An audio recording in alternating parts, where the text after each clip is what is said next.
Well, cancel culture came for Shane Gillis, right? I called it the other day. I said it was probably going to happen. I said they had an opportunity for it not to be a thing, for it not to be a reality.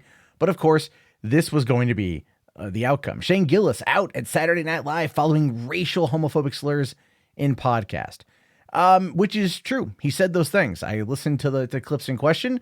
Wasn't a big fan of either of the clips. I did see this particular stand-up bit right here that they took a screenshot from because it magically popped up in my recommended feed. I ended up checking it out and it was actually pretty funny, but you can tell that he is clearly from the South. He clearly is not a liberal. He doesn't really identify as a liberal, and he probably, all things considered, supports Donald Trump. And I know, dun, dun, dun, that's going to cause a lot of problems for people in comedy. And so, of course, cancel culture came for Shane Gillis, and today we see that it absolutely got him. But I have to, I'm a little bit interested. I'm a little, very interested in exactly how he responded to it. But first, let's talk about what it says here. Now, it says, comedian Shane Gillis won't be part of NBC's Saturday Night Live after coming under fire for using racial and homophobic slurs during a conversation on a podcast. Now, according to SNL, it says, after talking with Shane Gillis, we have decided that he will not be joining SNL, a spokesperson said on Monday on behalf of Lorne Michaels. We want SNL to have a variety of voices and points of view within the show, and we hired Shane on the strength of his talent as a comedian and his impressive audition for SNL. We were not aware of his prior remarks that have surfaced over the past few days. The language he used is offensive, hurtful, and unacceptable. We're sorry that we did not see these clips earlier and that our vetting process was not up to our standard. Actually, I would go as far as to say, yeah, I'm pretty sure you guys knew about this. I'm pretty sure you guys have seen this comedy. I'm pretty sure the people who do the vetting had watched as much of his material as humanly possible. In fact, if they're only going to be going through a few people, they added 3 new cast members this year. Well, now only 2. They only lost to Leslie Jones, who, quite frankly, hadn't been good on the show in a long time. And you know that they just didn't do their job here, or they did do it and they didn't care until somebody called it out. And that's oftentimes what happens, isn't it? Isn't that always what happens?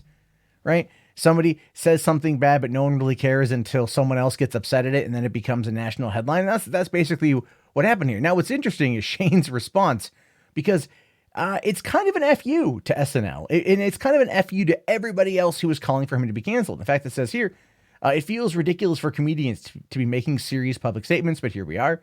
I'm a comedian who was funny enough to get SNL. That can't be taken away. Of course, I wanted an opportunity to prove myself at SNL, but I understand it would be too much of a distraction. I respect the decision they made. I'm honestly grateful for the opportunity. I was always a Mad TV guy anyway.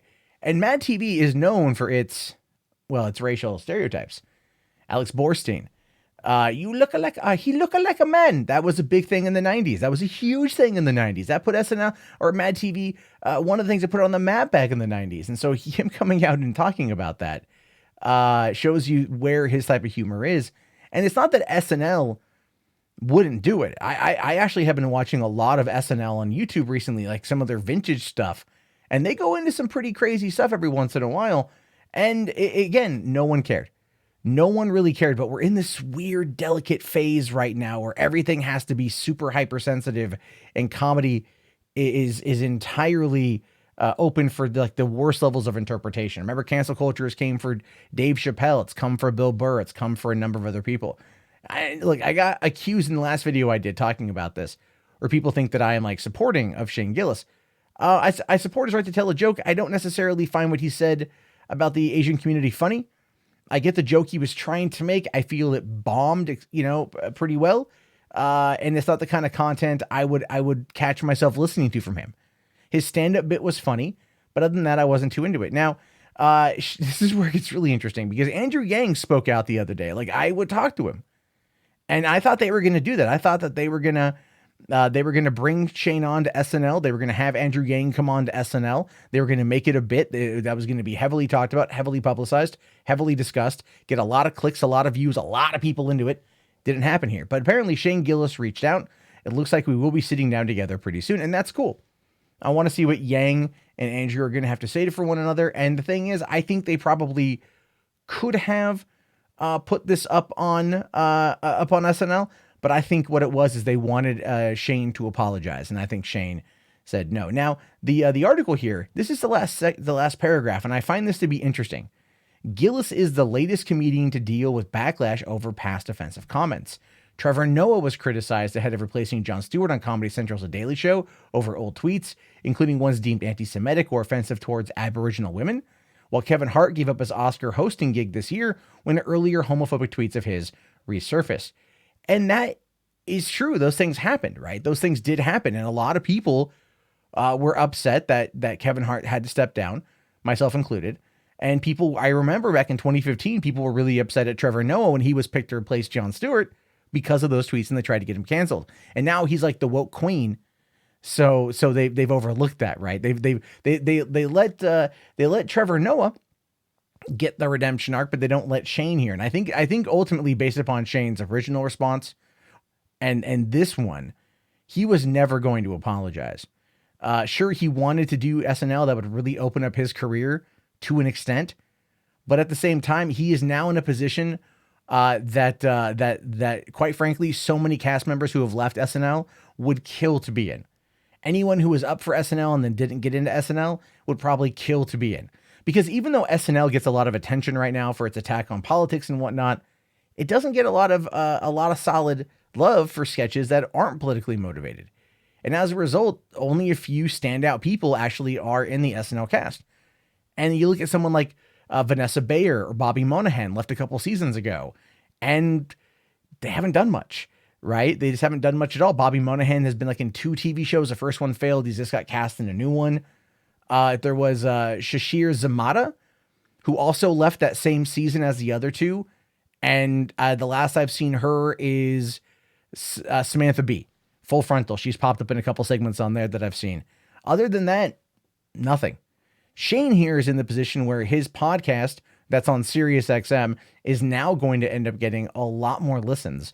This controversy is going to propel him up very high in regards to, let's say, well, quite frankly, stand up on college campuses, tours, anything dealing with the South, anything dealing with right-leaning politics.